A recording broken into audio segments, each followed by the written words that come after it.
সেই রোজিনাকে মারা হয়, তার চিত্র পরিচালককে বা তার চিত্র সাংবাদিককে মারা হয় খোদ কলকাতা হাইকোর্টে। আর সেই রোজিনাকে ধর্ষণে হুমকি দেওয়া হয়।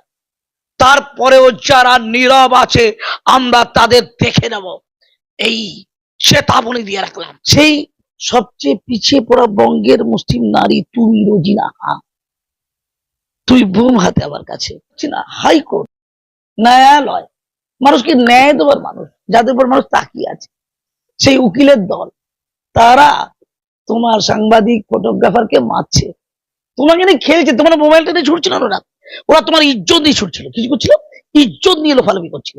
যারা স্রোতের অনুকূলে চলে, শাসকের ভজনা করে, পৃথিবীর ইতিহাস তাদের মনে রাখে না।